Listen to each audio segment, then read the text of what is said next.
नमस्कार दोस्तों। आज की स्टोरी है डर अनजाना सा। नहीं, एक घुटी घुटी चीख मुंह से निकली और मैं झटके से उठ बैठी। जब आंखें अंधेरे में देखने की अभ्यस्त हुई तो पता चला पूरा शरीर पसीने से तरबतर था। उफ, फिर वही भयानक सपना। सपना नहीं शिवानी, यह हकीकत है। यह सपना तुम्हारे भविष्य का आईना है। इसे पहचानो और वक्त रहते संभल जाओ। अंदर से उठती आवाज़ ने मुझे चेतावनी दी। हाँ, मुझे खुद को बदलना ही होगा। मुझे अपनी खोल से बाहर निकलना ही होगा, वरना कहीं मेरा भी वही अंजाम। एक अज्ञात भय से मैं पुनः सिहर उठी। अब फिर से नींद आना नामुमकिन था।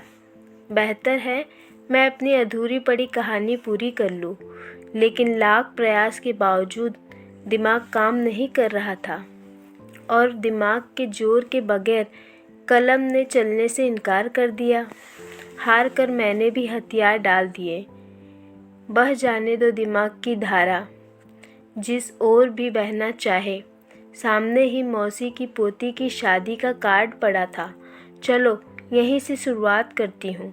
मैंने फटाफट सूटकेस में 2 साड़ियाँ भरी और शगुन का लिफाफा डाला और अगले ही दिन पहुँच गई शादी में।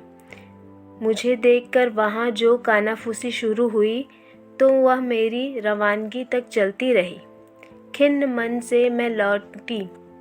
दिल ने कहा, रिश्तेदारी निभाना तुम्हारे बस की नहीं है शिवानी। लेकिन मैंने मन को समझाया, यदि एक बार ठान लो तो क्या मुश्किल है। इतने बरसों बाद किसी पारिवारिक समारोह में मैं सम्मिलित हुई थी, तो ऐसी प्रतिक्रिया तो स्वाभाविक है। धीरे धीरे सब ठीक हो जाएगा। कांताबाई आ चुकी थी। उसे सफाई में जुटा देख मैं भी सहज होकर सूटकेस संभालने लगी। अचानक दिमाग में बिजली कौंधी। बाई से घनिष्ठता भी जरूरी है। तुम्हारे कितने बच्चे हैं? हाँ, वह चिहुक कर पलटी और मुझे घूरने लगी। मैं तुम्ही से पूछ रही हूँ, मैंने मुस्कुराने का असफल प्रयास करते हुए कहा। 3। हाँ 3 हैं। आप ठीक तो हैं बीबी जी? हाँ, मैं बिल्कुल ठीक हूँ। मुझे क्या हुआ है? नहीं, ऐसे ही मुझे लगा। तुम्हें लगा मानो कोई भूत देख लिया हो। गुस्सा पीते हुए मैंने मन ही मन बुदबुदाई। सब लोग मुझे समझते क्या हैं? क्या मैं हाड़ मांस के इंसान से अलग हूँ? मुझ में कोई भावना या संवेदना नहीं है? दिल कर रहा था फूट फूट कर रोऊं, लेकिन मन महसूस कर रह जाना पड़ा, क्योंकि बाई अब भी मुझे ही घूर घूर के देखे जा रही थी। दिन भर किसी काम में मन नहीं लगा और रात होते ही फिर वही भयानक सपना।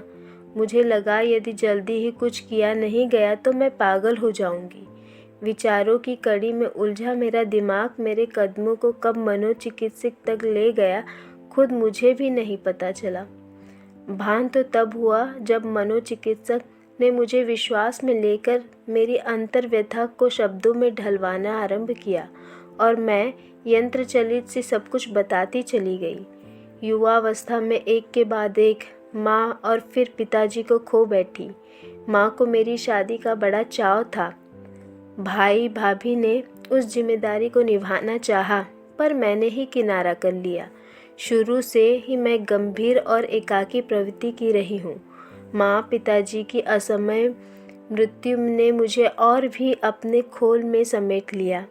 मैंने गांव में अध्यापिका की नौकरी कर ली और इस तरह भैया भाभी से भी धीरे धीरे हमेशा के लिए दूर होती चली गई।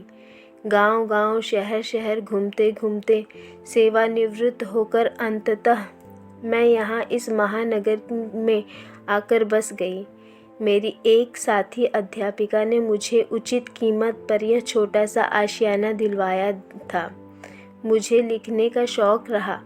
सेवानिवृत्ति के बाद मैंने स्वयं को पूरी तरह से इसी शौक़ में डुबो दिया। समय समय पर मेरी रचनाएं छपती रहती हैं। पेंशन की निश्चित रकम मेरे लिए पर्याप्त है। मेरी एक बंधी बंधाई दिनचर्या है। मुझे न अपने पड़ोसियों से मतलब है, न रिश्तेदारों से। यहाँ तक कि बाई से भी कोई विशेष बात नहीं होती। मैंने ना तो किसी से कोई अपेक्षा रखी है और ना ही मैं चाहती हूँ कि कोई मुझसे भी अपेक्षा रखे। मुझे अपनी ज़िंदगी से कभी कोई शिकायत नहीं रही। कुछ समय पूर्व तक मैं पूर्णतः आत्मसंतुष्ट थी, लेकिन क्या? बोलिए शिवानी जी, आपको अपने संतुष्ट जीवन पर एकाएक असंतुष्टि क्यों हो गई? किसने आपकी शांत और स्थिर जीवन धारा में कंकड़ फेंका है? मैं अखबारों में आए दिन छपने वाली खबरों से असहज हो उठी। मेरे जैसा एकांकी जीवन गुजारने वाला प्रौढ़ और वृद्ध अब इस महानगरी में सुरक्षित नहीं है। हालांकि इस असुरक्षा का एहसास मुझे पहले से ही था, इसलिए मैंने विशेष सुरक्षा व्यवस्था कर रखी है। सुरक्षा गार्ड रात को 2 बार विशेष रूप से मेरे घर के चक्कर लगा जाता है। दूध वाला, सब्जी वाला घंटी बजाकर दूध सब्जी दे जाते हैं। किराने वाला एक फ़ोन करने पर सारा सामान पहुंचा जाता है। मैं ही कभी कभी बदलाव के लिए नीचे घूमने आ जाती हूँ तो अवश्य खरीदारी कर लेती हूँ, अन्यथा मुझे कोई असुविधा नहीं है। लेकिन एकाकी प्रौढ़ के दर्दनाक अंत संबंधी खबरें पढ़ कर मैं अपने होश खो बैठी हूँ। पहले प्रसिद्ध अभिनेत्री ललिता पवार, फिर परवीन बॉबी, फिर बुलेट फिल्म की वह अभिनेत्री और भी न जाने कितनी महिलाएं, ये सभी अपने घरों में मृत पाई गई और 2-3 दिन तक इनकी लाशें सड़ती रहीं। कोई इनका अंतिम संस्कार करने वाला भी नहीं था। ये सभी तो अपने ज़माने की मशहूर हस्तियाँ थीं। मैं तो एक अदना सी प्रौढ़ हूँ। जब उनका अंत इतना बुरा हुआ था तो मेरा अंत कैसा होगा, ये सोच सोचकर मैं सिहर उठती हूँ। अक्सर मुझे रात को दुस्वप्न आ घेरते हैं। मैं मृत्युशैया पर पड़ी हूँ और कोई मुझे पानी देने वाला भी नहीं है। छटपटाते हुए मैं प्राण त्याग देती हूँ। मेरी मृतदेह अंतिम संस्कार के इंतजार में बंद घर में पड़ी है।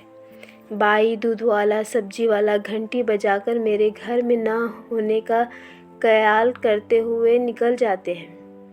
मैं बेबस सी आवाज़ें लगाकर उन्हें रोकने का प्रयास कर रही हूँ, पर वे तो मानो न तो मुझे देख रहे हैं और न मुझे सुन रहे हैं। तीसरे दिन लाश में दुर्गंध पड़ोसियों को पुलिस को फ़ोन करने के लिए तत्पर करती है। पुलिस आकर दरवाज़ा तोड़ती है। बदबू का एक भभका उठता है। लोग नाक पर रुमाल रखकर दूर छिटक जाते हैं और मैं चिल्लाकर नींद से जाग उठती हूँ। लेकिन अफसोस, मेरी भयभीत चीख की आवाज़ भी किसी के कानों तक नहीं पहुँचती और कोई मेरे पास आकर यह नहीं पूछता कि मैं क्यों चिल्लाई। उत्तेजना में मैं हाँफने लगी।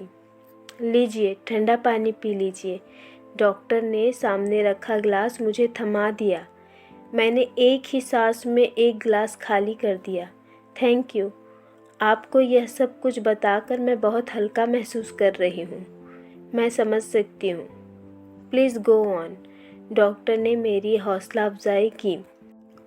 अपने ही दुर्दांत की कल्पना से सिहर कर मैंने लोगों से मेल जोल बढ़ाने का प्रयास किया, लेकिन मुझे लगता है जितनी तकलीफ़ मुझे अपने खोल से निकलने में होती है, उतनी ही बल्कि उससे कहीं ज़्यादा तकलीफ़ लोगों को मुझे आत्मसात करने में होती है। आप विश्वास नहीं करेंगी डॉक्टर, पिछले कई महीनों से मेरा लेखन कार्य बिल्कुल ठप पड़ा है। मैं चंद पंक्तियाँ लिखने में भी स्वयं को असमर्थ पा रही हूँ। मेरी सृजन क्षमता को मानो लकवा मार गया हो, जबकि अध्ययन और लेखन मेरे जीवन के लिए संजीवनी बूटी की तरह हैं। ये मुझ में प्राणवायु का संचार करते हैं। इनके बिना मैं जीते जी मर जाऊंगी। मैं क्या करूं डॉक्टर, मैं क्या करूं? कहते कहते मैं फफड़ कर रो पड़ी। डॉक्टर ने उठकर मेरी पीठ सहलाई। आप घर जाइए और आराम कीजिए। आपकी समस्या कोई बहुत बड़ी समस्या नहीं है। परसों आप इसी समय आकर मुझसे मिले। Thank you for cooperation. होठों पर फीकी सी मुस्कुराहट लिए मैंने डॉक्टर से विदा ली। घर आकर मैं बिस्तर पर औंधी पड़ गई। नींद ने कब मुझे अपनी आगोश में ले लिया कुछ भान न था।